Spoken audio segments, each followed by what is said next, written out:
of knowledge, and then you will be writing a research paper to share the new knowledge. Okay, and sharing that new knowledge has got motivations. Like, the first motivation is that you will get the credit of creating that new knowledge. Okay, other things could be that you will get feedback, you will get comments, you will get opinion on your research, which will actually further enhance your knowledge, right? And you will also pave way for others to further explore a field of study. Okay, so when you write a research paper, you highlight a specific area, okay, a specific topic in your paper, so that actually paves way for other researchers in that field of study to explore it further, right? So that is another purpose of, or purpose of writing a research paper. Now, while you are paving way for others to further explore a given field of study that you have researched in, it also helps you by bettering your reading and writing skills. So when you are writing a research paper, you will have to be a good reader, you will have to be a good writer. Okay, so your motivation to write a good research paper actually betters your reading and writing skills. Then, when you intend to do research and write a research paper, so that motivates to you to acquire knowledge in that field of study, okay, or in that domain. So you will be motivated to acquire more and more knowledge in that domain. So it helps you in knowledge acquisition. Then doing a research and writing a research paper, that also helps in or that also uh, uh, develop a critical thinking and problem solving skills. So when you are doing a research, you'll have to be or when you are reading a research paper for your research, so you will be a critical thinker. You will have to think whatever you are reading. So you are not supposed to believe it blindly, rather you will have to think critically about that, whether it stands up to the existing theories or it deviates from that. So is that deviation correct, or like that? And when you do research and write research papers, so it also develops problem solving skills, right? It creates a research mindset. So your mindset, you will have a research mindset that is inquisitive, that questions things, okay, not blindly accepts whatever comes in front of you.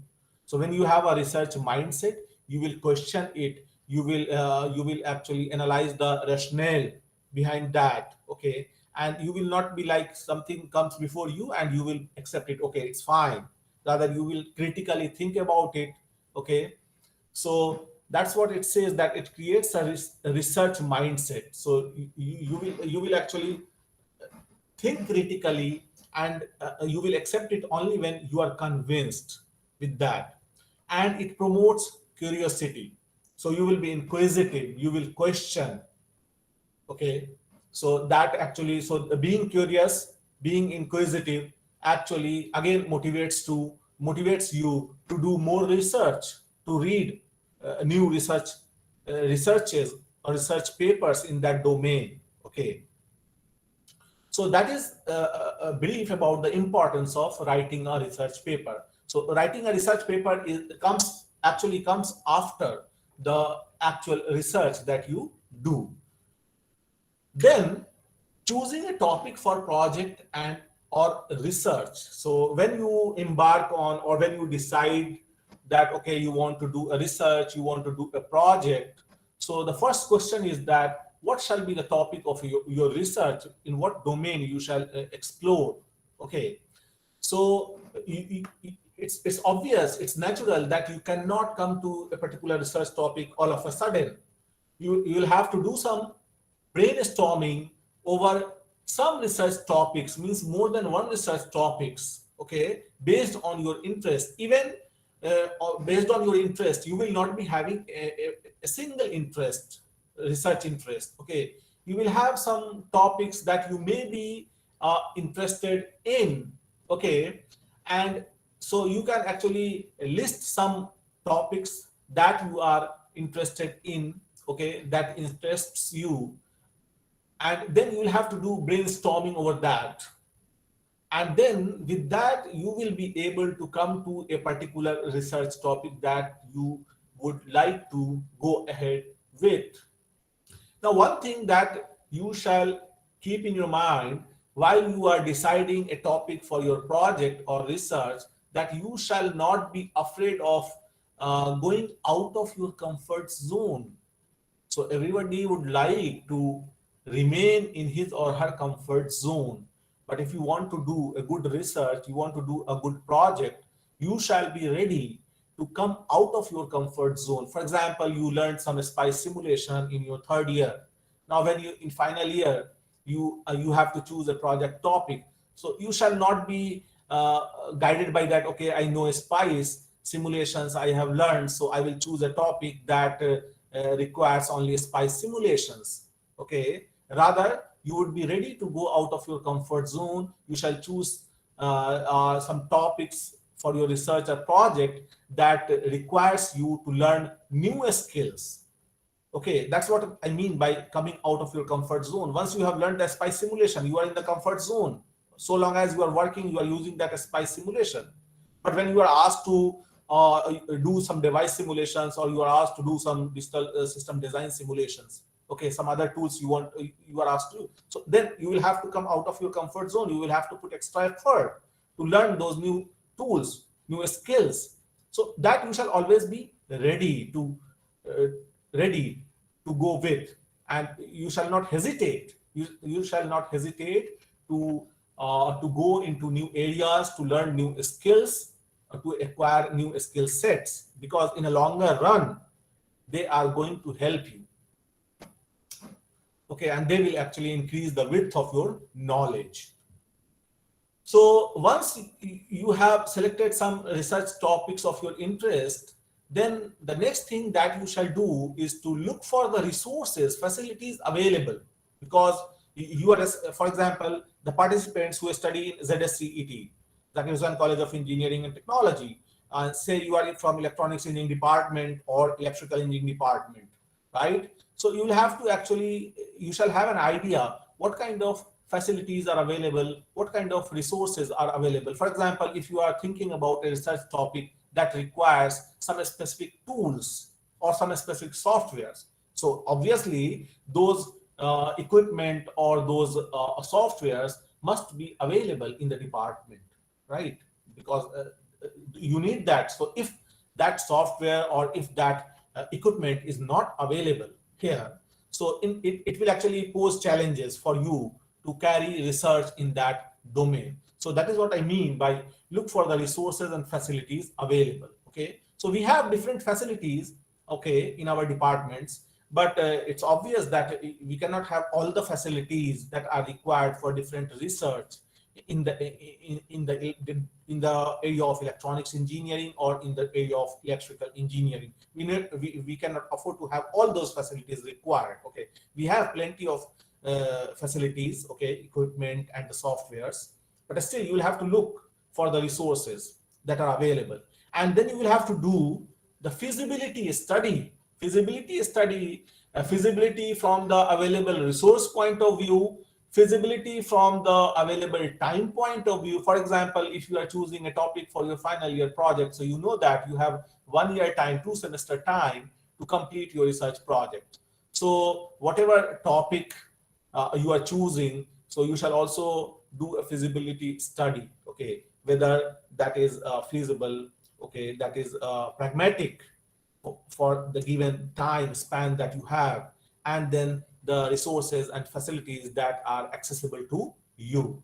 So that is what I mean by feasibility study. And once you have done all that, then you can select a topic. Okay, now you can zero in on a topic with which you want to go ahead. Now, when selecting a topic, when framing a topic, so your topic shall be relevant to contemporary research. Okay, so means it shall be relevant, it shall be timely, okay, it shall be recent, the research that you want to uh, go ahead with. So that is what I mean by topic shall be relevant to the contemporary research. And you shall also keep in mind that an initial topic that you come up with may not be the exact topic that you end up with. So what will happen, initially you decided some topic, you started working in that area, and in that course of your research and your work, you found something interesting which digresses from the initial topic. So that happens. Otherwise, if everything is known before you have carried out the research, then it is not research. Research means that you have to uncover things. You don't know it beforehand, where you are going to end up. You are, for example, you designed some experiment. Now you don't know what kind of result you are going to get from that experiment.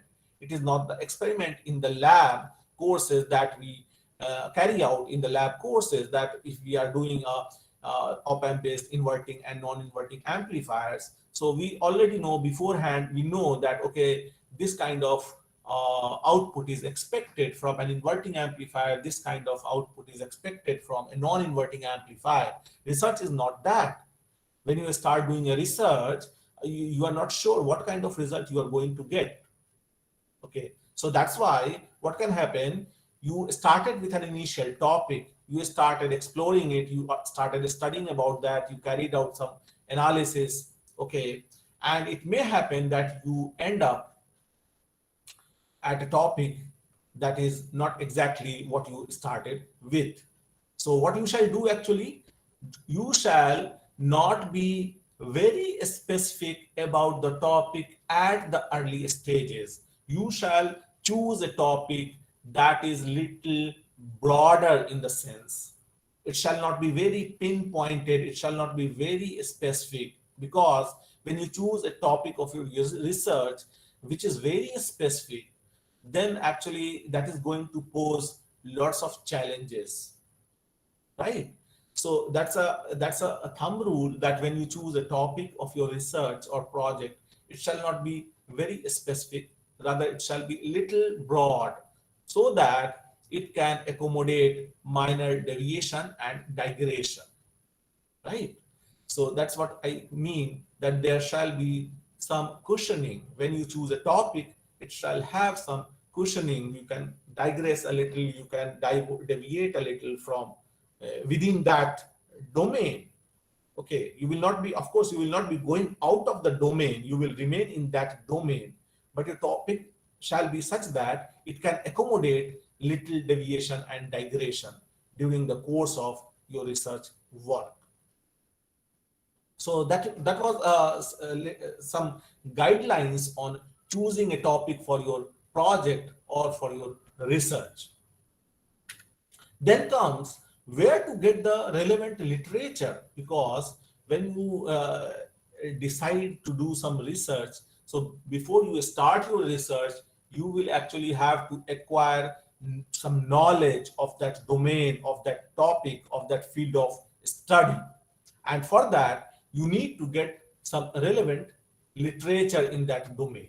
So there are different sources, okay, means you have journals, you have periodicals, you have magazines for different for a specific field of studies, okay, and there are online sources also where you can get the relevant literature. For example, Google Scholar. So you can go to Google Scholar and you can search. For example, let me show you. I have got these tabs open. So you have, for example, this Google Scholar. Okay. Now you can use keywords to search the relevant literature. For example, somebody wants to work in the low power VLSI. So you need not to know the exact title of the paper. Okay. You can simply key in some keywords, for example, low power VLSI. Okay. And you can, this Google Scholar will populate the literature that is related to those keywords, low power VLSI, right? So it will actually populate these literature, existing literature. Now you can actually select which paper to read based on the time of their publication. For example, you can go ahead with the recent publications, and actually that is the preferred approach. So although here you can see that it is from 2012, it is from 1997, then it is 1995, 2017, like that. So you have options here to order these results in a particular in chronology. Or for example, you want to get the most recent publications related to that low power VLSI. So what you can do, you can just click on since 2021. So now you can see that it will show you the results. It will show you literature that were published in 2021 only, right? So that is one way of selecting the literature. In fact, in the beginning, you shall go for recent papers published in that domain, in the chosen domain, on the chosen topic. For example, you wanted to work on the low power VLSI.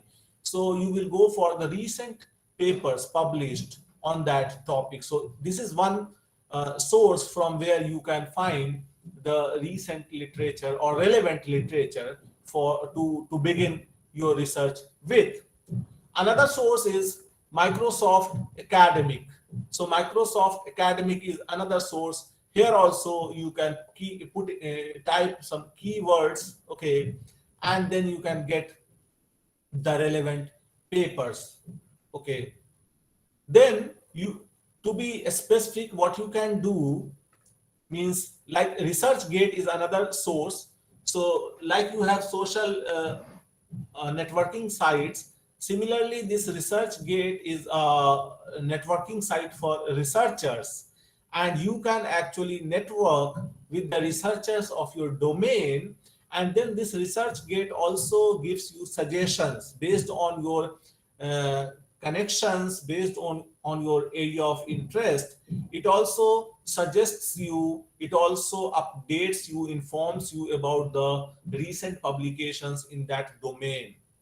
And you can also connect with the people working in your area of research, and you can share, you can discuss with them.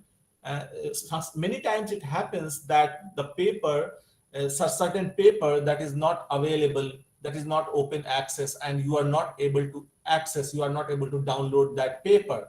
So what you can do in that case, you can request the authors of that paper on the ResearchGate, and many times they are very kind to respond, and they will send you the research paper that you cannot access or download from Google Scholar or Microsoft Academic, because your college or university may not be having subscription for that journal. Similarly, you have IEEE Explore. So IEEE Explore is specific about this IEEE Explore is a specific, like it will show you the papers published in IEEE journals and conferences only. So from this IEEE Explore, actually you can browse. What's going wrong? Just a minute. IEEE Explore. So yeah, IEEE Explore. You can go to IEEE Explore, and you can type in your keywords. For example, here if I type low power VLSI, so, and when you click, so it also has got,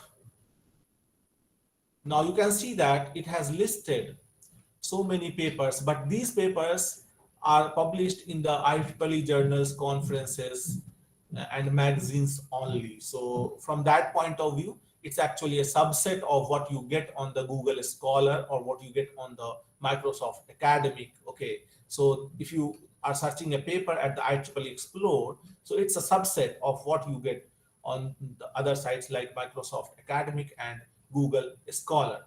Now, once you have searched it, now you can see that it has searched how many papers? So 8,277 conference papers, 3,000 something journal papers, 51 magazine papers, then 35 early access articles. Early access articles are those articles which have been accepted for publication in the future issue of that journal or magazine.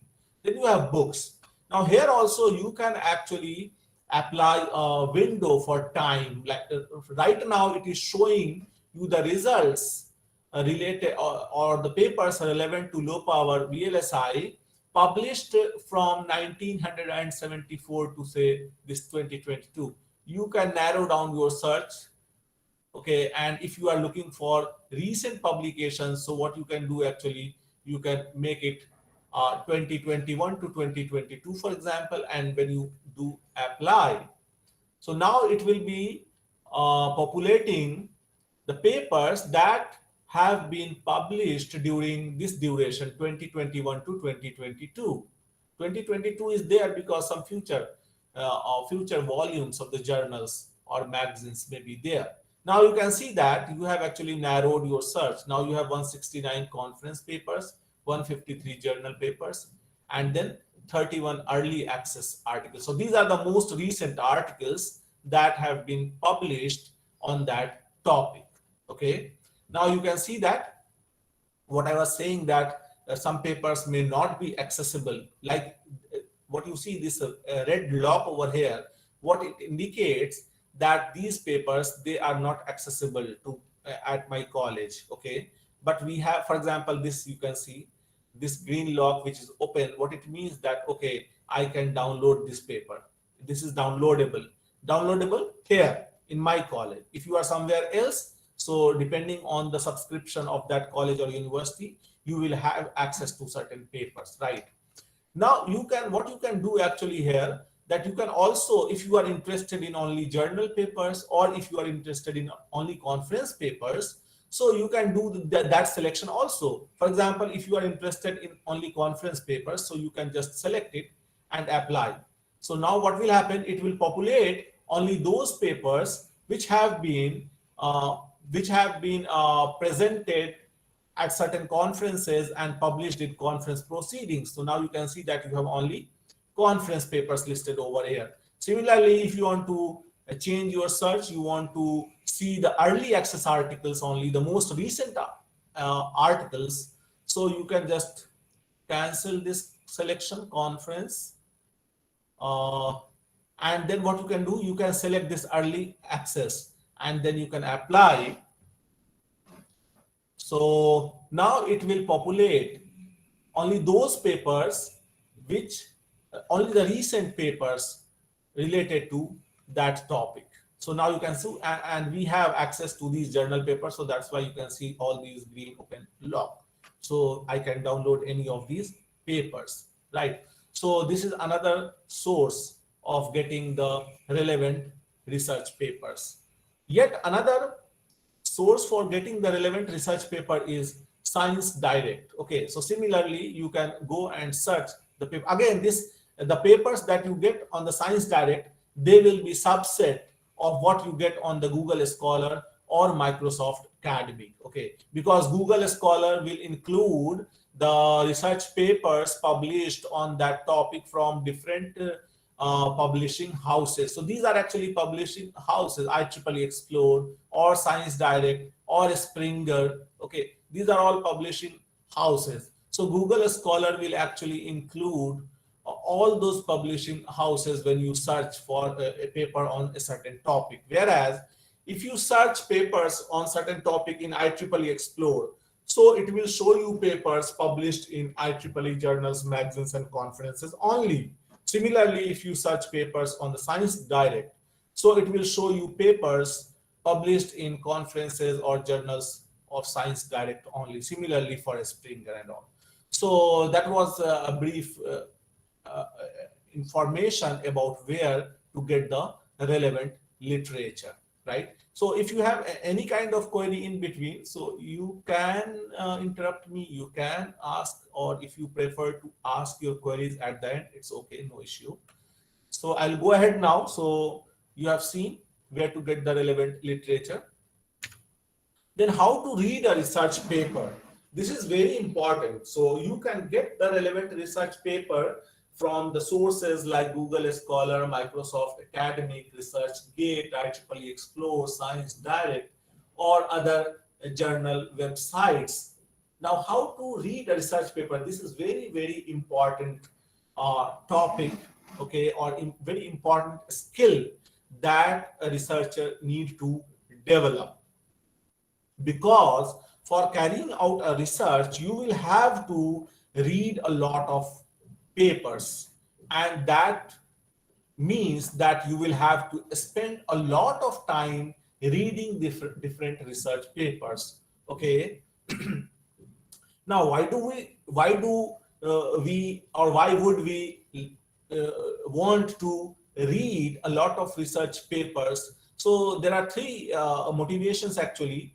You would like to keep yourself updated in the field, in that field of study. So if you are interested in VLSI domain, so you will be reading research papers in that domain to keep yourself updated in the field of VLSI, right? If somebody is interested in renewable energy, green energy, so he or she will have to read recent papers to keep updated in the field of renewable energy or green energy.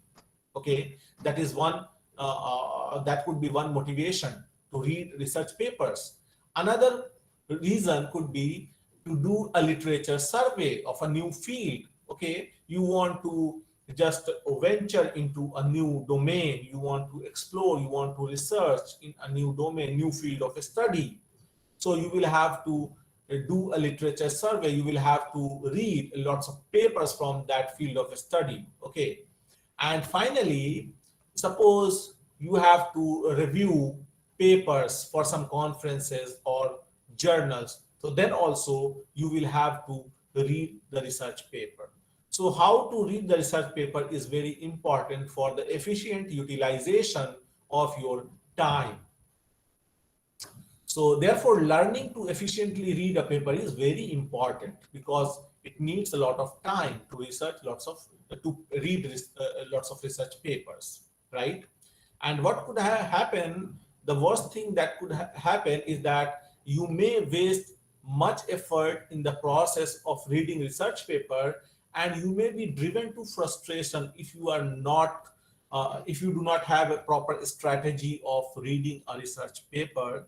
Then what will happen actually, your time will be wasted, and it may lead you to frustration, and you can even stop the research that you wanted to do. So that's why it is very important to learn to efficiently and effectively read a research paper.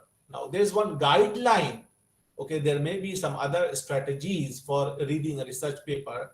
One strategy that I'm going to discuss over here is a 3-pass method that can help in effective reading of a research paper. So this is referred to as 3-pass method.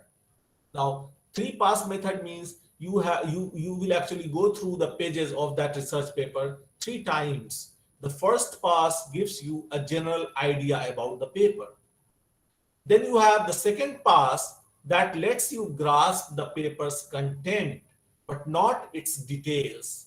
Means after second pass, you will be able to grasp the content of the paper, what the paper is about, what is the contribution of that paper. But you may not be getting all the details. And then you have the third pass that will help you in understanding the paper in depth. So that is referred to as 3-pass method for effective reading of a research paper. So now we will see the objectives of these 3 passes. Okay, so let's go one by one. So the first pass. So what is expected from the first pass of reading a research paper? So what you see, that first pass is actually a quick scan to get a bird's eye view of the paper. You will not be spending, say, more than 15 to 20 minutes for the first pass. So it will actually be a bird's eye view of the paper, just a quick scan to get the bird's eye view. You will not be reading all the sections, all the details of a research paper. Okay, so and based on that quick scan of to get the bird's eye view of the research paper, you can actually decide whether you need to do any more passes. Means whether you want to read that paper further or not. that you can decide from the first pass, and that takes a little relatively smaller time, say 15-20 minutes. So in that 15-20 minutes or even lesser time, depending on the length of the paper, you from the first pass you can actually decide whether that is the relevant literature that you want to read or not. So let's see what is expected from this first pass. So it shall take little time and consists of the following steps. So what you will do in the first pass, you will not be reading all the sections of the paper, all the sections of the research paper. You will read the title, the abstract, and the introduction. Later you will see that a research paper has got many more sections. But in this first pass, you will be reading the titles, from where you will get to know whether it is relevant to your research domain or not. Then you will read the abstract. Okay, so abstract is small, relatively small, say 200, 250 or 300 words, so that you can quickly read and get an idea of what has been presented in the paper. And then the introduction section. Okay, then read the section and subsection headings only. So there will be many more sections like results and discussions, methodology section. So you need not to read all those sections in detail. You just read the subsection headings, okay, and ignore everything else in the first pass. Read the conclusion of the paper. So a paper has got title, abstract, introduction, methodology, results and discussion, conclusion. So you need, in this first pass, you need not to read or all those sections in detail. Rather, you will read only these sections which are smaller, relatively smaller, okay, and glance over the references, mentally ticking off ones you have already read. So at the end of the research paper, there will be list of references, list of another research papers that the authors may have used for their research work. So you just glance over those list of references present at the end of the research paper, mentally looking at which of those references you have already read, because that will give you an idea of the work that is being carried out in that particular field of study. Now, once you have done the first pass, what is expected? So at the end of the first pass, you should be able to answer the following. Category of the paper means what type of paper it is. Is it a research paper? Is it a survey paper? Is it a tutorial? Is it a short paper? Okay. What is the methodology? Is it an experiment based paper, or it's a simulation analysis of an existing system, or it's a tutorial paper like description of a research prototype? So from the first pass, doing these things, you will be able to identify the category of the paper. Then the context of the paper, which other papers is it related to? You may have read earlier, you may have read other papers. So you will be able to put that paper in context. Which other papers are related to this paper? And then the contributions. What are the paper's main contributions? Actually, to have an idea of the contributions, you need not to read the paper in detail.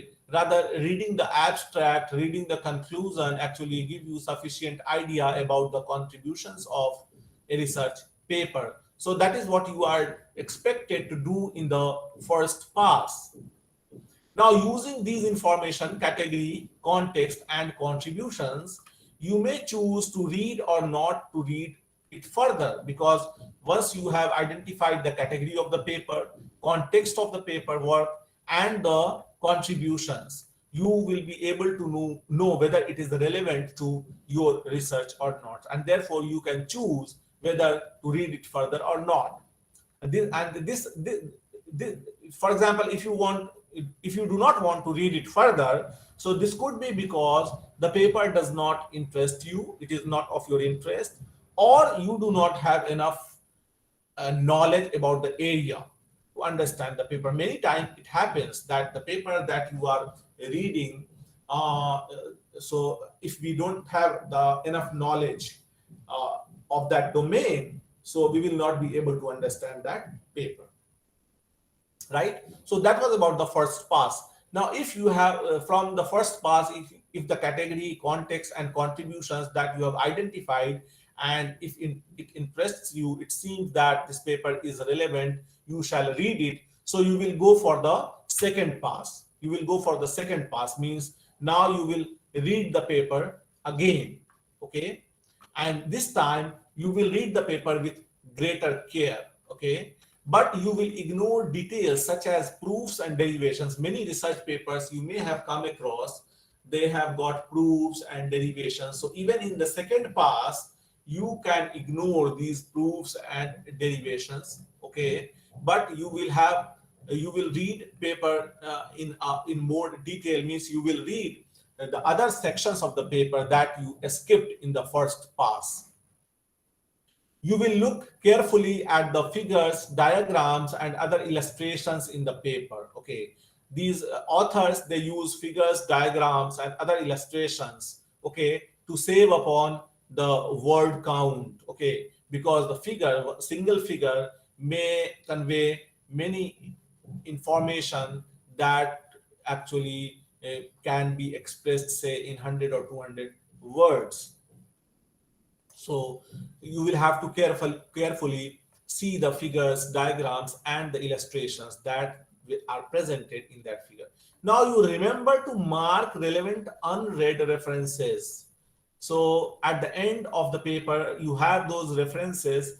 Now you shall mark the relevant references that you have not read for future reading, because it's a good way to learn more about the background of the paper. So many times what happens, the paper that you are reading, so you are not able to understand that paper because you lack the background information. So what you can do, actually, you can go to the and read the references cited in that paper to learn more about the background. And once you have learned about that background, you will be able to understand the original paper that you were reading, trying to understand.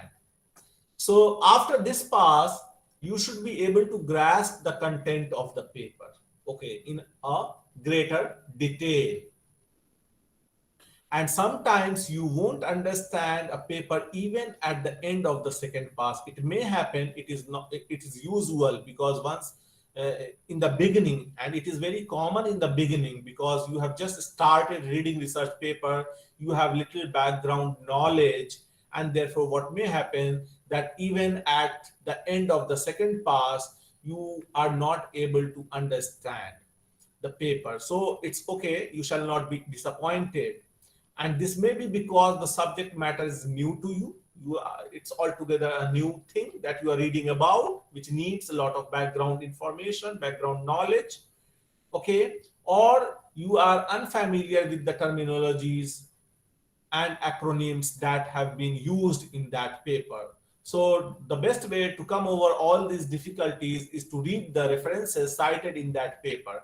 Once you have acquired sufficient background knowledge, you will be able to understand the content of that paper also. So that was the second pass. Now, once you have done the second pass, it's time to go for the third pass.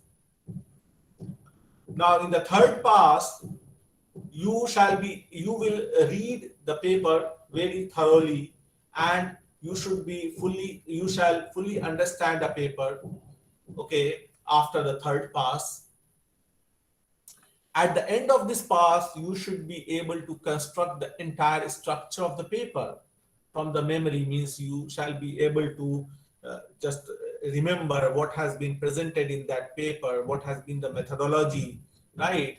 And you will be able to identify its strong and weak points. So while you are reading a research paper, it is very important to identify its strong and weak points, because from there only you will get the research gaps that you would like to explore further, you would like to investigate. Now, in the beginning, when you have just embarked on your research journey, even at the end of the third pass, you will not be able to fully understand the paper. It may happen.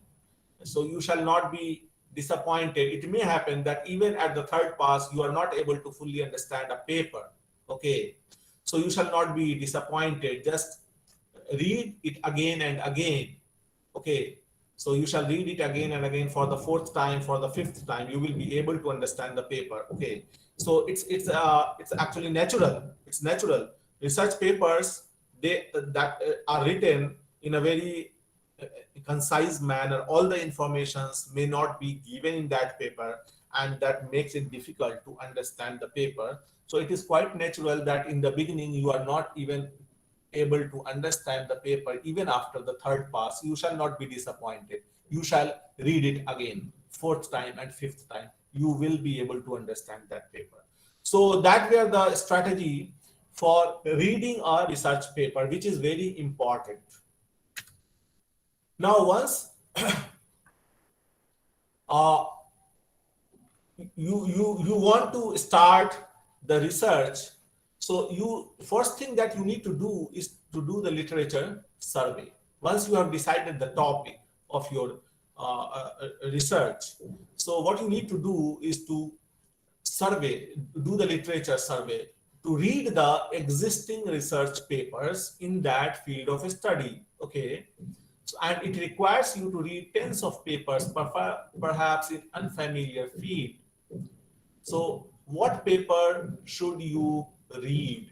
Okay, because once you search on the Google Scholar, for example, you search from the Google Scholar, and you, or in this IEEE Explore, when you search it, you can see that you have got so many papers.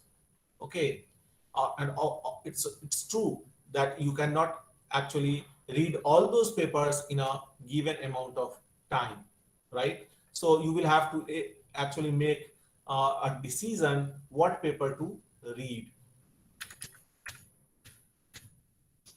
So what you do for the literature survey, you will go to the search academic search engine like Google Scholar, CiteSphere, Microsoft Academic, IEEE Explore, Science Direct, and some well chosen keywords. So you will search the paper using keywords, and from using that, you shall find 3 to 5 recent papers in the area. For example, I took the example of, say, low power VLSI.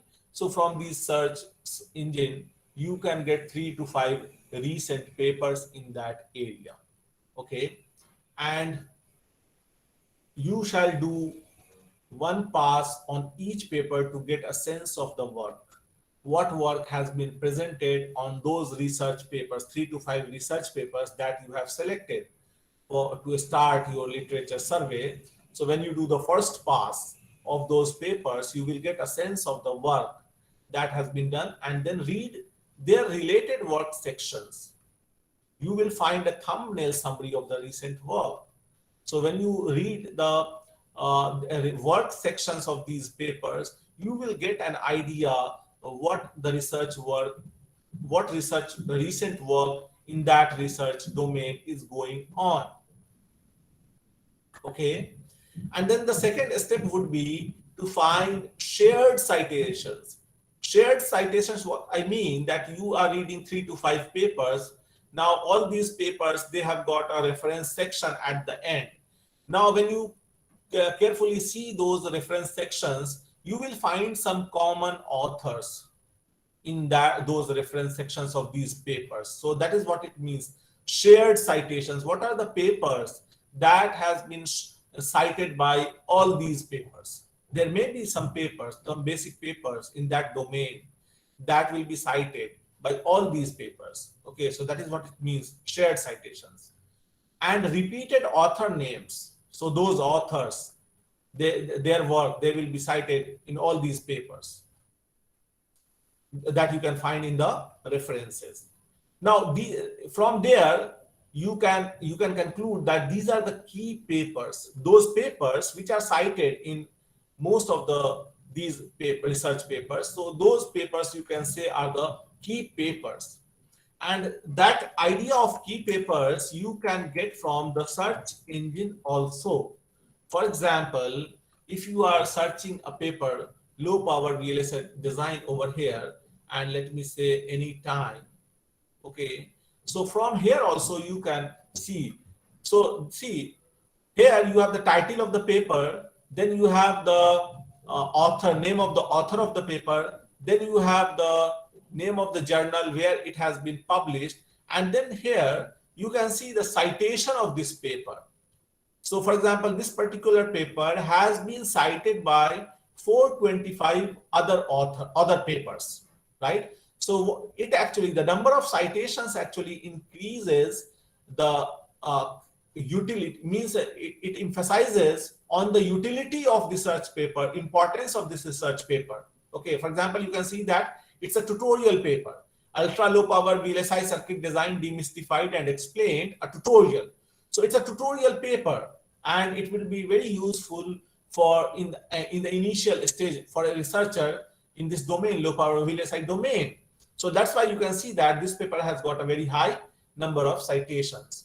So you shall look for those papers. Similarly, you can see that this paper, a survey of optimization techniques targeting low power VLSI circuits. Okay. Now it has also got a citation. So it's a survey paper. Okay. Now it also has got a very high number of citation, 436. Okay.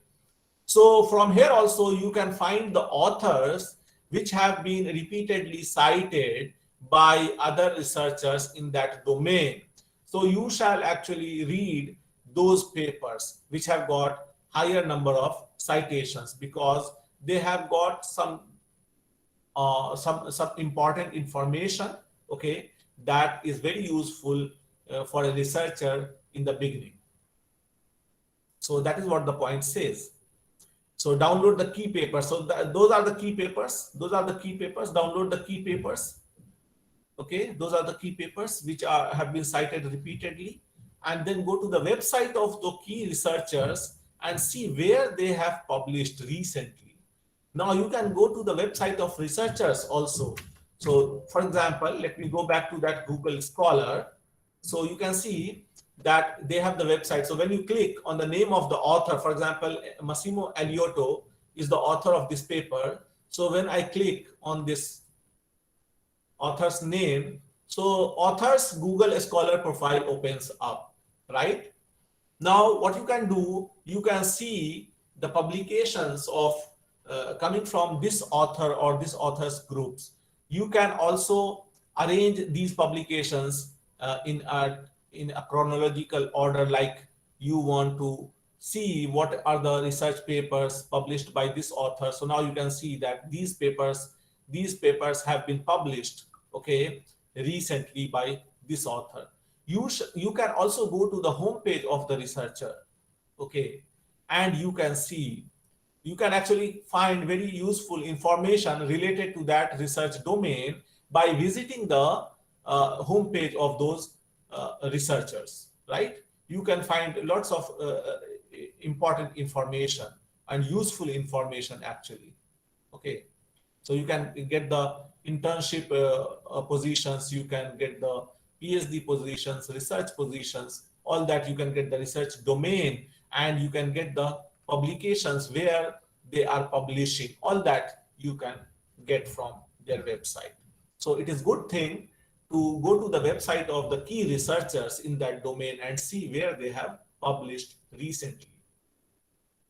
Then the third step is to go to the website for these top conferences. Now, in every research domain, there will be some reputed, some top conferences where the best work of that domain, best works of that domain are reported by the authors. So you shall go to the conferences and look through their recent proceedings. For example, let me show you an example. You can go to a conference from IEEE Explore also. So what you can do, you can go to browse, and from this browse, you can search for a particular conference. For example, if I want to search the conference that publishes cutting edge research in the area of semiconductor device technology. So I will go to the conferences, and then I can search that conference is International Electron Device Meeting. So I can search International Electron Device Meeting. Okay.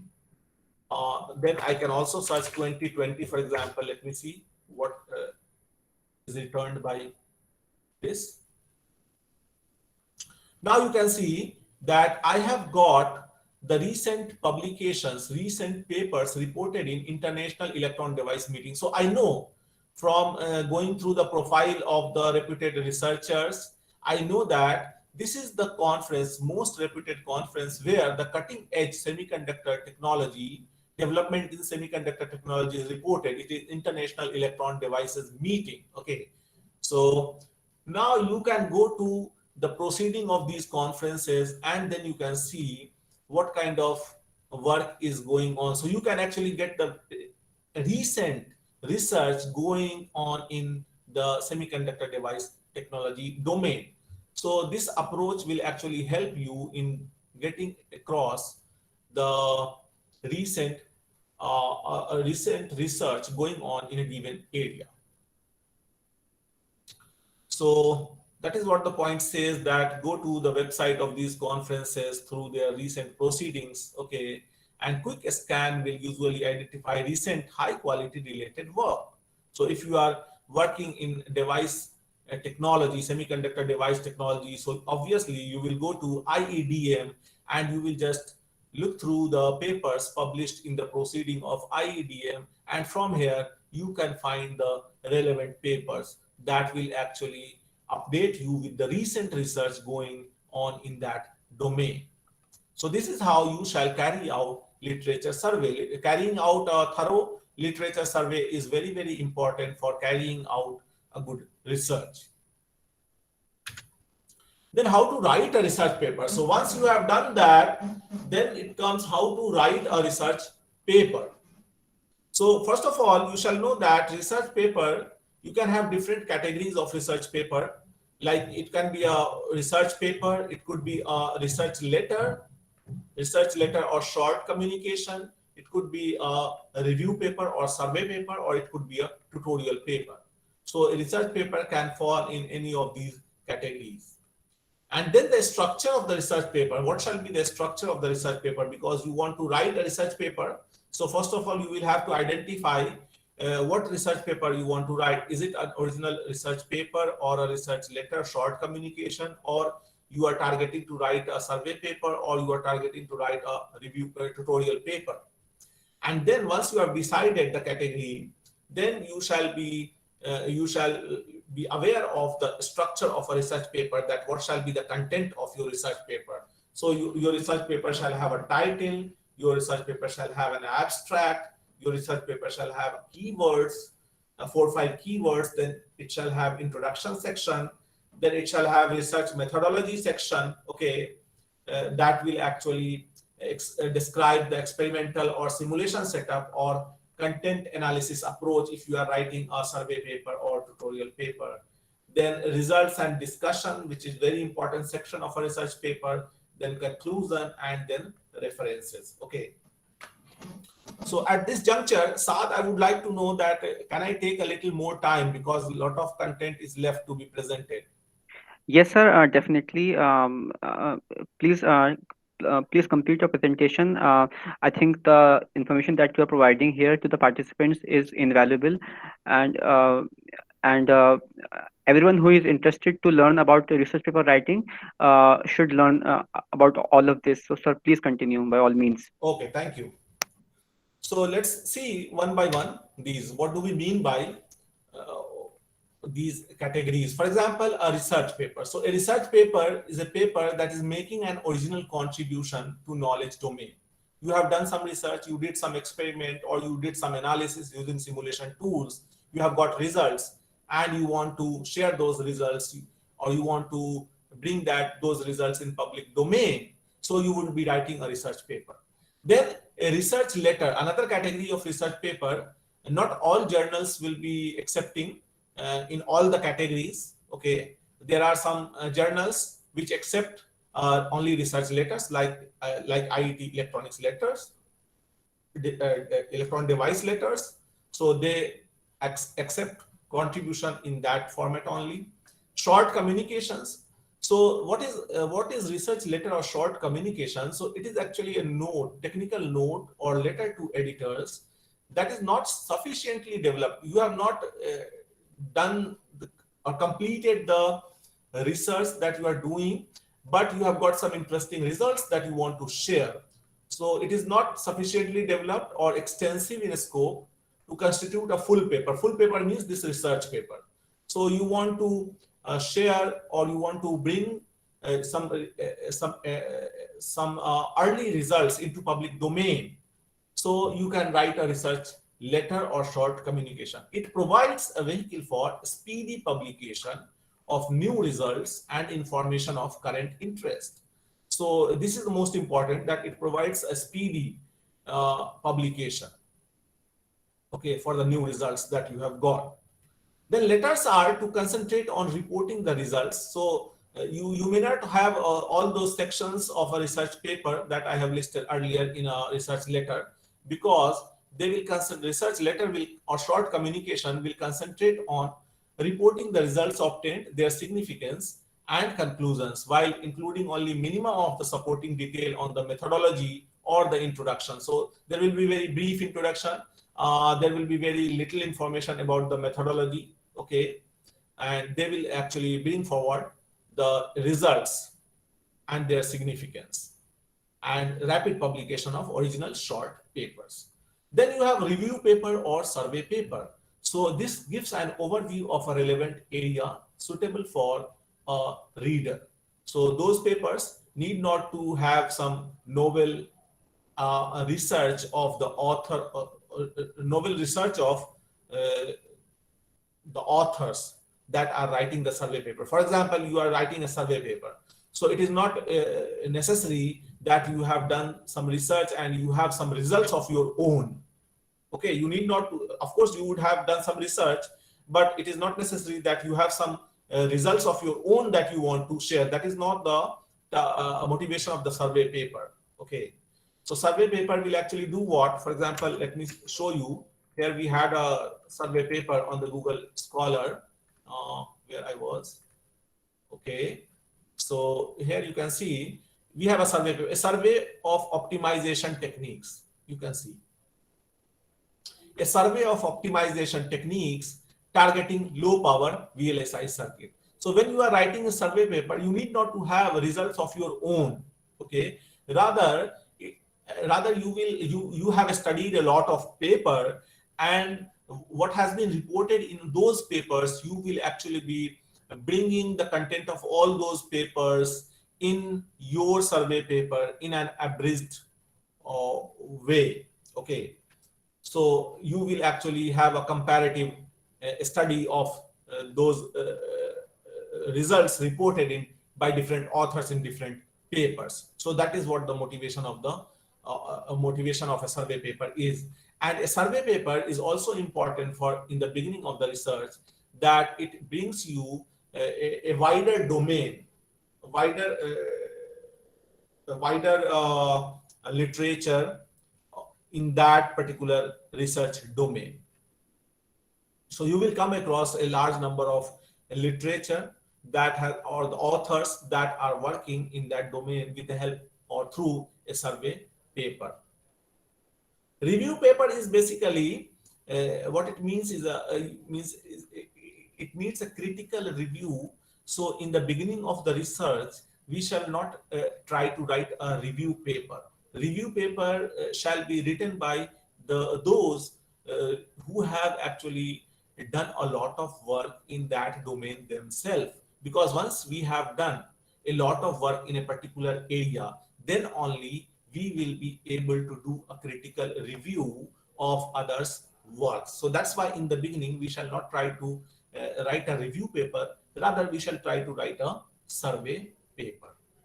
Towards the end, once you have done your research, extensive research in a particular domain, you will be able to write a critical review paper in that domain. And then comes the tutorial paper. So tutorial paper does what? A paper that explains an important subject or clarifies the approach to an area of design or investigation. For example, we came across a tutorial paper now on the Google Scholar. So here we came across a tutorial paper, for example, this paper. So what this paper is, it's an ultra low power VLSI circuit design demystified and explained. So see, when we talk about the ultra low power VLSI circuit design, so there are different approaches for designing ultra low power VLSI circuit. Okay, because any problem has got multi-level solution. For example, in this context, if we are talking about ultra low power VLSI design, so ultra low power VLSI design has a solution at the device level, means the device engineer who is designing the transistors, okay, will design a transistor such that it reduces the power of circuit design those devices. Similarly, a circuit designer will approach a low power circuit design by introducing new circuit topologies, or you can say that using circuit techniques. Similarly, a system design engineer or researcher will propose or will come up system level solution for low power VLSI design. So any problem has got multi-level solutions. So different people working at different level. For example, a device engineer will design or put effort in designing a device to lower the power. A circuit designer will come up with new circuit topology to lower the power. A system designer will come up with a new system architecture to lower the power. So now when you have a tutorial paper, this will actually explain the approaches for low power VLSI circuit design in this case, for example. So different approaches for that particular goal. That is what is expected from a tutorial paper. So these are certain categories. I may have missed some other categories, but these are the major categories of a research paper that you can put. Then you have a structure of a research paper. So these are the key sections of a research of your research paper. If you try to research paper, so first of all, you will have a title of your research paper, and we will see some guidelines for deciding what shall be the title of your research paper. Then you will have to have a list of authors. Then you will have an abstract of your research paper. Then you will have some keywords, 4 or 5 keywords. Okay, these keywords are important, okay, because the search engines, they use keywords to search the relevant literature. Then introduction section will be there. Then methodology, for example, you have carried out some experiment, so what approach you have followed. If you have done a simulation based analysis, so what is your approach? That detail will be there in the methodology, what methodology you have followed. Then you have done research, you have got results. So in this section of the paper, you will be presenting your results and the discussion, that is what is implied from those results or their implications.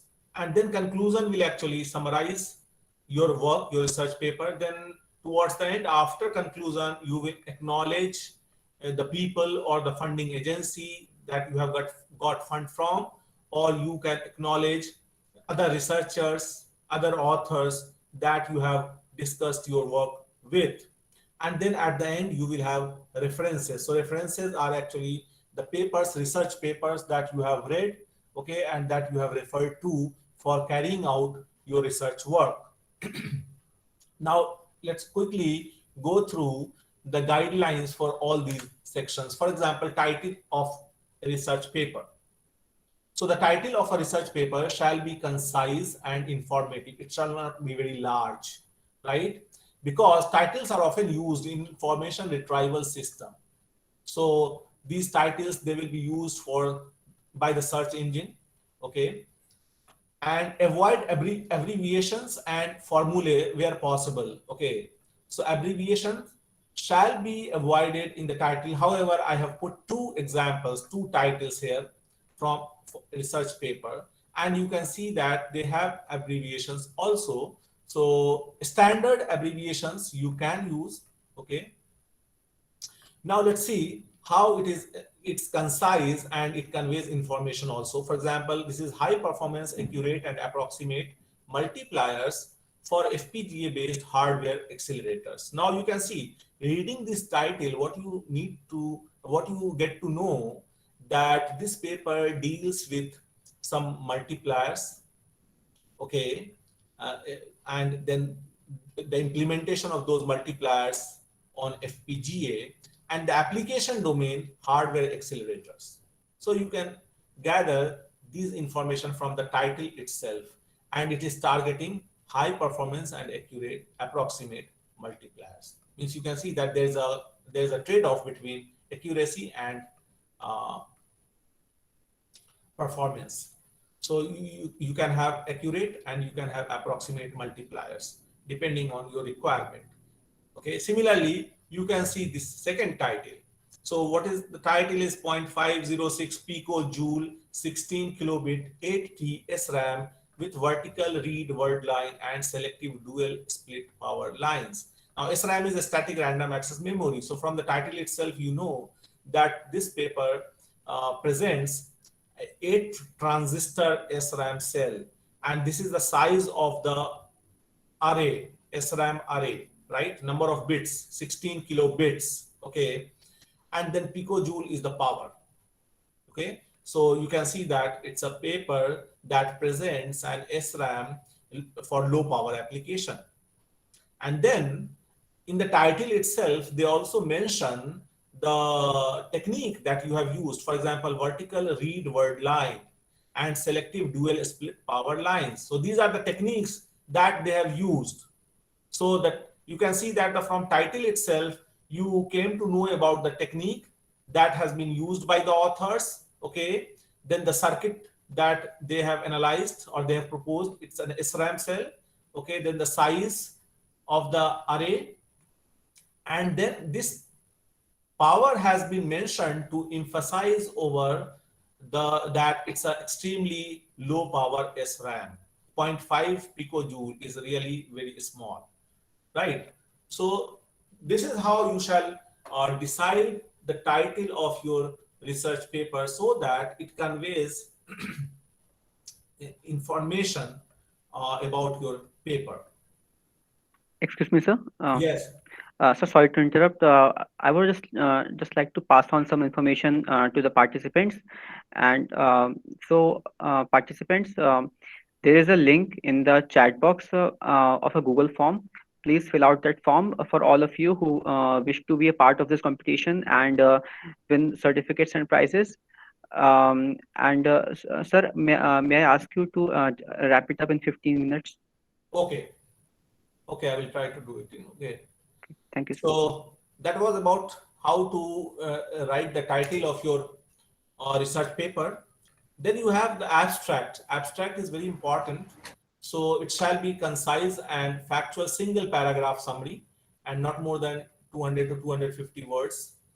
Because many journals, they will put a restriction on the size of the abstract. So you will have to strictly follow that. Some journals may allow you even a longer abstract, but it's okay. Then it should state briefly the purpose of the research, the principal result and the major conclusion, because that will attract a reader to whether to read that paper or not. Okay, if the results, they are promising, okay, and conclusions, they are interesting, promising, so you will tend to read the paper. And what you report in an abstract must be consistent with what you report in the paper. So later you will be reporting those results in more detail in the paper. So it shall be consistent with what you have reported in the abstract.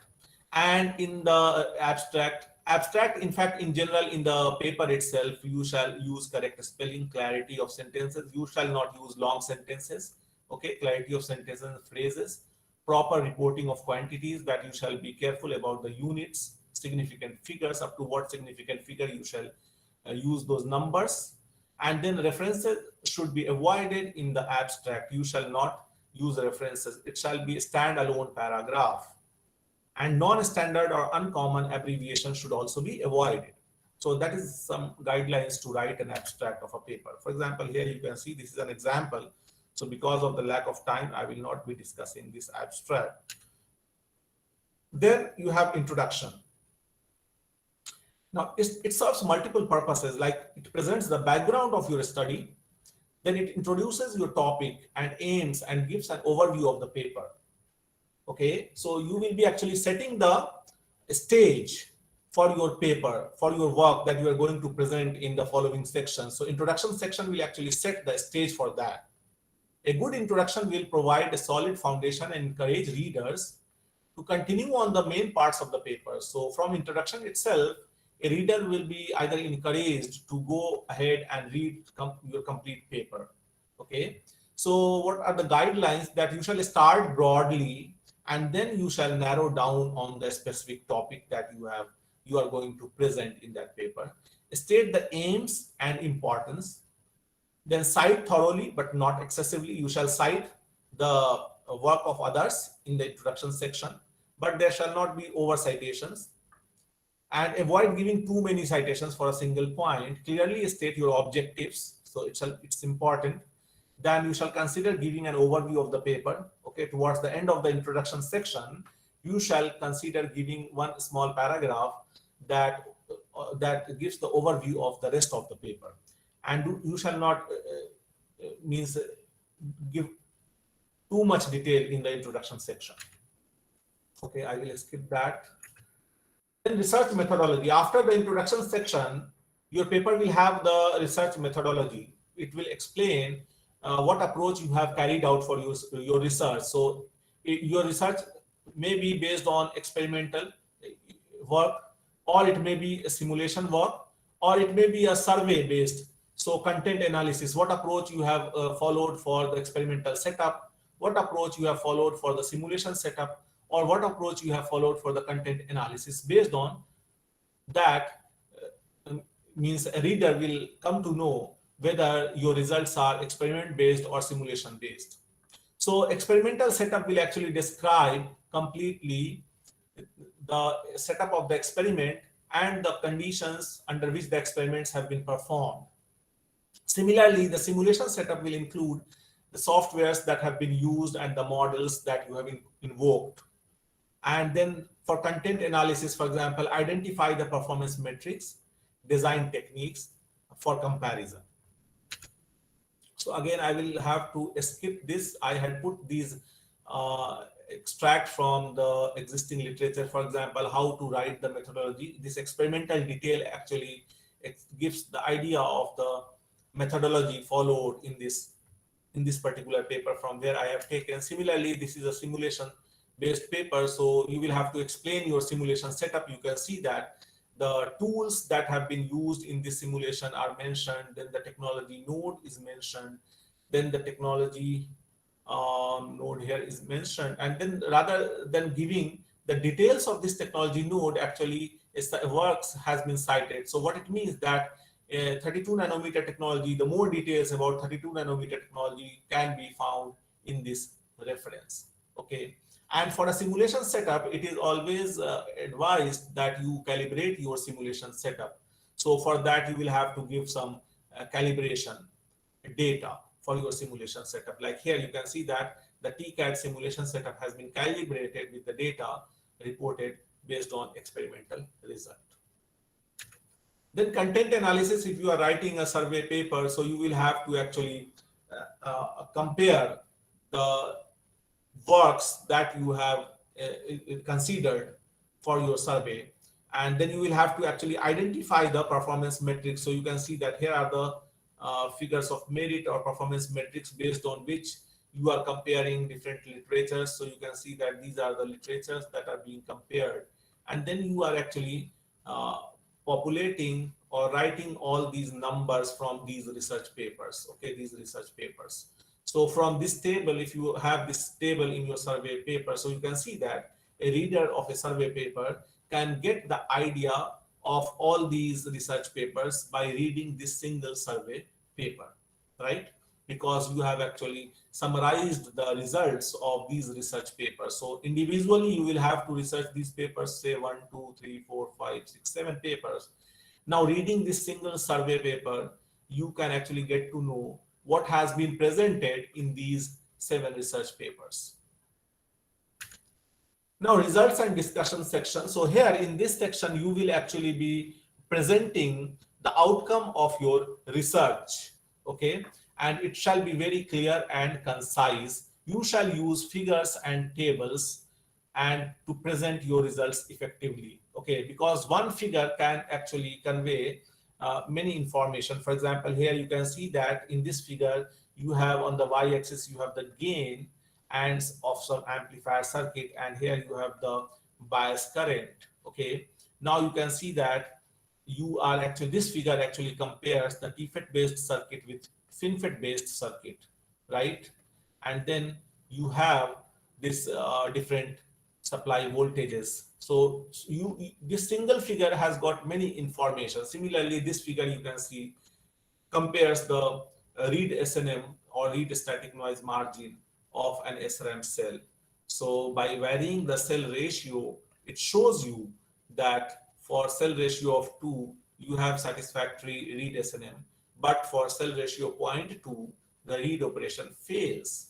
So these figures means you shall actually try to have you merge individual figures. Like you could have three plots, for example, three different figures for three plots, but rather than using three different figures for three plots, you can actually merge those in one figure. So that will save upon the area, which is actually there is a constraint on the size of the or number of the pages in your research paper.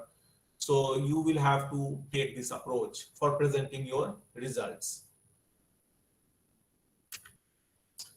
And then after you have presented your result and you have discussed your result, their importance, next comes the conclusion section. So this conclusion section is used for giving a clear summary of your work and findings. Okay, and if you remember, this conclusion section is read in the first pass itself, where we discussed how to read a research paper. So in the first pass itself, a reader is supposed to read the conclusion section also. So you shall include important information of your work in the conclusion section. In your research paper can be important to remind your readers of the strength and impact of your argument. What you have presented, what is the strength and what is the impact of your work. That shall be highlighted in the conclusion section. So concluding paragraph should be very clear and sum up what you have presented in your research, because many times when you convey your communicate your research paper, so reviewer will again do the first pass. He will read the abstract, he will read the conclusion, and if he gets interested, then only he will go on and read the whole paper, right? For example, here you can see an example of conclusion. So you can see that the authors write now that we have proposed a novel 60 SRAM TFET based SRAM cell. So this is the information that a new circuit topology for SRAM cell has been proposed in this paper. And then they are highlighting the advantage of the proposed circuit topology, that it enables ultra low voltage and low power applications. Okay, so that is the implication of the new circuit that they have proposed. And then they are also highlighting that our proposed cell has comparable margins and better performance than existing design. So they are also they are actually highlighting the significance of their work, that what is existing and what they are proposing. So proposed work is better than the existing. And then again, improvement in leakage reduction. So again, it is important for low power. Then they are giving some like ultra low voltage such as 0.3 volt, again to highlight that the proposed circuit can operate at a voltage as low as 0.3 volt, right? Then superior. So now the merits, advantages of the proposed circuit, all that has been highlighted. Now once you read this conclusion, so you will be actually tend to read the complete paper, because it looks very interesting from the conclusion that they have got many advantages over the existing circuit. So that is how you shall write the conclusion of your paper. Then you shall not forget to acknowledge the people who have helped you and to acknowledge the funding agency which has funded you or which have provided fund using which the equipment and the software have been purchased that are there in your lab. So it is this section, acknowledgement section, is an opportunity to thank all those who have helped in carrying out the research. But you shall be concise in manner, and you shall not be very emotive while acknowledging the people who have helped you in carrying out the research. You shall also acknowledge the financial support received from the funding agency. For example, I have put 2 acknowledgements. So here you see authors, they acknowledge the people like this Dr. Mohta from Global Communication Semiconductor, or this or another researcher, right? And then financial support from UGC has also been acknowledged. Similarly, here you can see that the author, they have acknowledged the agency that has provided financial support. So this is an important section. You shall always include acknowledgement section in your paper, and you shall try to find out the softwares, the workstations, computers, or the equipment that you have used, who has funded for the purchase of those softwares or those equipment, and you shall promptly acknowledge those agencies, right? So once you have done the acknowledgement, then the last section of your paper would be the reference section, right? So there you will list the published or unpublished sources that you have consulted and you have obtained information from while writing your research paper, okay? And you shall, the way in which you list your resources depend on the guidelines of the target, and actually the style of referencing that depends. Different journals or conferences, they will follow different style, referencing style. So you will actually have to refer to the instructions of those journals or conferences to list your references in a desired style. And the sources that you list under this reference section, the papers that you list under reference section must be cited in the body of the text at different places. And the order shall also be maintained. So let me go and show you. I have taken this introduction section and this reference section from the same paper. Now you can see that here 12 references are there, okay? Now you can see that these 12 references, they have been cited in the body. For example, here you can see reference 1 has been cited. Then you can see the author cite reference 2, 3 here, then 4 to 7 here, like that. Now there is one thing which is not appreciated, that directly authors have cited reference 41 directly here. Okay, they should have cited it in order. Like if this is the first reference, so this reference, this work that is listed at 41, serial number 41, should have been listed at serial number 2 and has been cited here as 2. And then all these would have been 3, 4, and then 5 to 8, like that. So that order shall be maintained. And you can also see that the works that have been listed over here, so they are cited in the text at different places in the body of the text.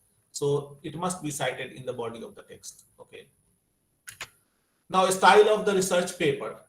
Style of the research paper means what's the presentation style of a research paper. Now, different journals, they have different guidelines. So whatever journal you are targeting or whatever conference you are targeting to submit your paper to, so you shall go to that journal website.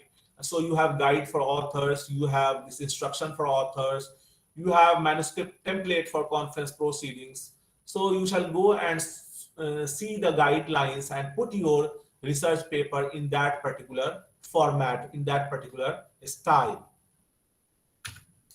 Now, where to submit your research paper? Once you have carried out research, you have written the research paper, so you can submit your research paper to a conference or to a magazine or to a journal. Now, every conference, magazine, or journal, they will have their scope, okay?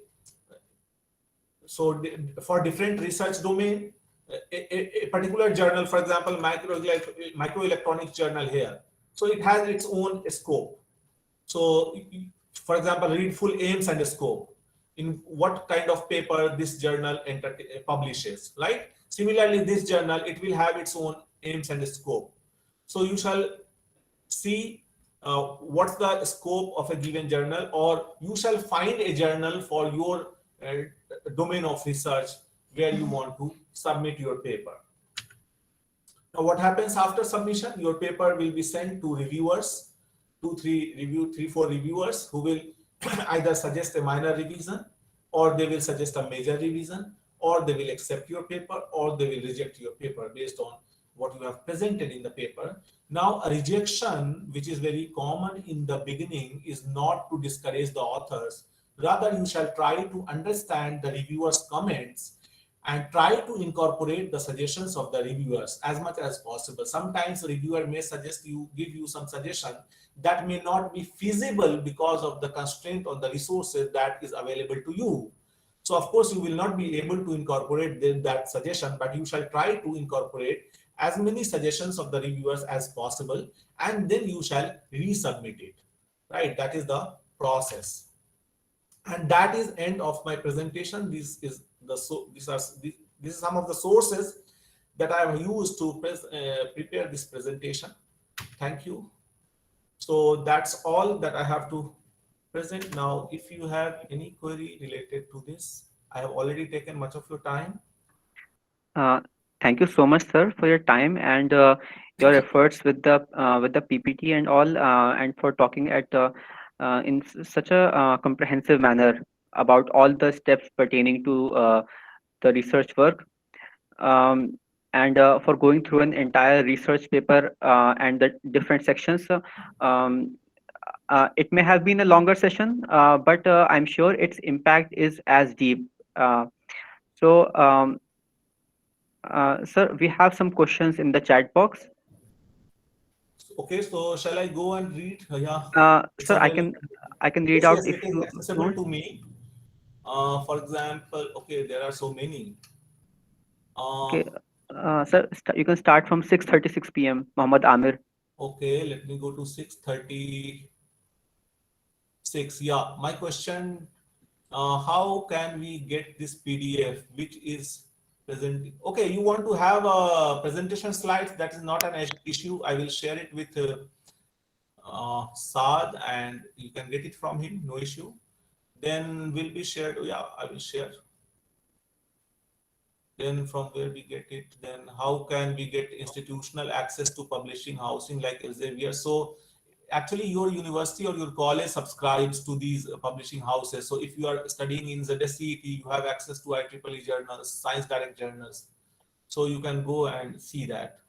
So you can actually go through Google Scholar and you click on the paper and it will direct you to the journal site, and there you can get to know whether it is downloadable or not. I shall share it with you via Google. It's okay. Is the research domain restricted to only sustainable development? Sustainable development is actually applicable for whatever research you are carrying. It shall contribute to sustainable development. Sustainability is an integral part of a research. Yes, sir, I answered that question. I am the site coordinator for this session, and I answered that question that we want the student to somehow cater the paper Okay. towards sustainable development. When is the right time to start research while in bachelor's? So means you will be in a position to start research from your third year. You start it early. What are the publications a beginner should start with to get paper having broad spectrum? So that's what you shall try to read the survey paper or tutorial paper in that domain. Then Tayyeba Khanam asks sustainable. Okay, you have answered it. Then what about the student who? Shall I go to all the? Okay, how do they get access to the university subscription? Okay, if you are accessing internet in the university and college, so you are by default. You, you can, it means you can by default get the access to those journals if you are using internet from the AMU. So I guess we can read rest of the relevant questions for you. Okay. So one student is asking, how do we do independent research? Independent research you cannot do at this stage. At this stage, you shall actually start with guided research. There shall be some mentor, some guide. Okay. Independent research one is able to carry out after PhD, once you have done a PhD. So we say that PhD is actually a certificate for carrying out independent research. So for carrying out independent research after PhD, yes, you are expected to carry out independent research, but at this stage, you shall be carrying out research under the guidance of your supervisor, your teacher. Yes, sir. I guess we have covered all the questions. If there is any other question, please put it up in the chat box. Okay, and I would like to remind the participants that the workshop has not ended yet. Dr. Naushad Alam's talk may have ended, but the workshop is still going on, and the competition on the survey paper writing is just started, and it will be over on 28th October after 4 days. So there is a link in the chat box of a form. Okay, Afifa, I would like to request you to present the memento to Naushad sir. And for all the students that those Hello. have questions regarding the competition, please stay back. I will answer them. Okay, I Okay, have a question so to Naushad sir. That if I want to differentiate among two journals, for example, an MDPI journal or a Wiley publications, so how should we approach that? How should we approach and go for a right one? For example, I want to decide between two journals. Should we go by impact factor or its reputation? How do we So decide that? on a lighter side, at this stage, what I can say that MDPI journals are paid journals and they charge publication fees. So it is obvious that you will go for journals by Wiley. No, sir. Wiley has also now shifted to open access, and it is also now charging a huge amount, So they will two charge twenty you one if hundred you dollars. if you opt for open access. So you can opt for subscription access only. So they will not charge you. No, I mean, should we go by impact factor between two open access journals Okay, or you are something asking else? me, shall there be a, yeah, impact factor is an indicative metrics of the quality of the journal, but that is not the only indication for the quality of the journal. So many times, So, how did we decide the reputation of that journal? see, the easy way to decide about the journal that you shall publish in is when you have done the literature survey. So from there you can see where those kind of papers have been published. Yeah, you have read say 10, 20, 30 papers. So from there, so and those papers are from your interest, research interest. So you can see where those papers have been published. So from there you can actually decide, okay, you can also send your paper to some of those journals. Is that okay? Yes, sir. It means that we should look for journals which are published by other authors, like known Yeah, authors, famous you are authors in reading that papers of that your field. research interest now. So you shall look where those papers have been published, which conferences, which journals. So obviously you are also working in that domain, so you shall submit your paper to that journal. Okay, sir. And journals also means they have their aims and scope mentioned on the journal homepage. So you can also go there and see at a journal website their aims and scope you can see. At this stage, you shall actually take help from your teacher or your supervisor.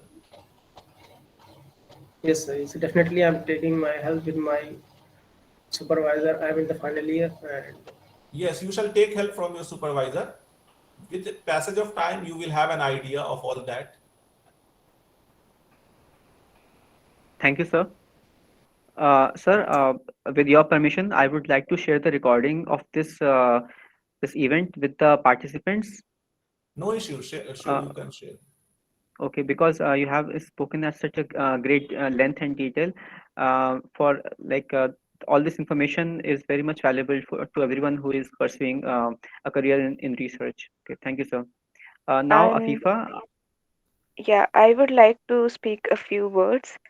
Sir, if it would be okay if we can add your presentation and the recording on the website of IEEE site. Yeah, I don't think I have anything, any Thank you issue very with much, that. You sir. can do that. Thank you, sir. So I, Tayeba Khanam, the site coordinator on behalf of the entire site section and the entire IEEE AME student branch, I here together with everyone extend a very hearty vote of thanks to you for gracing your important work, your findings, and things about writing a research paper and its significance with us. Thank you so much for giving us your precious time, sir. Okay, thank you. So, Sir, just a second. There is a momento. Afifa, I request you to please share the momento.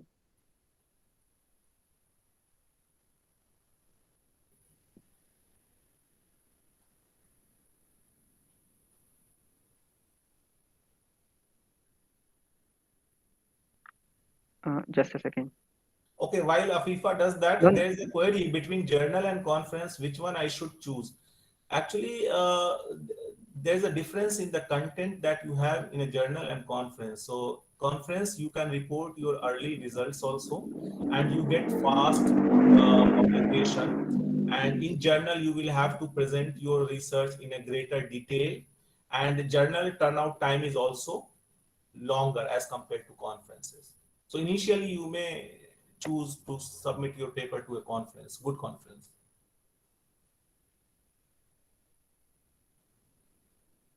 okay, Okay, sir, thank please you. accept this humble Yeah, offering. thank you. Okay, thank you, Thank you. Saad and Ifra and Afifa and all other organizing team members. And I wish good Uh, luck and success to this workshop. And I'm sure students will learn a lot through this workshop. you're welcome, sir. You're welcome, sir. Can I leave the meet now? Yes, sir. We bid farewell to you now. Okay, thank you. Thank you. Take care. Thank you, sir.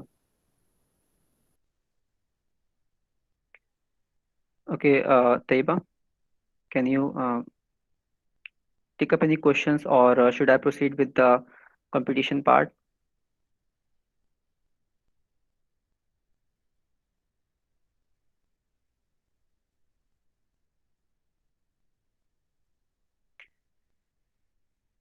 Okay, it appears Taiba is not able to listen to my voice Yeah, right yeah, now. I am here. I am here, Saad. I'm sorry. So we have questions. Can anyone speak up their questions instead of writing it in the chat box? About the competition or other questions? Yeah, about the competition. And if there are any other questions, I would be happy to answer them too. I don't think there are any questions regarding the competition part. Um, Tayyibapi, if you could just stop the recording, that would be better. Yeah. okay, I'll do it. Okay, I think I did see a question regarding the team formation for the competition.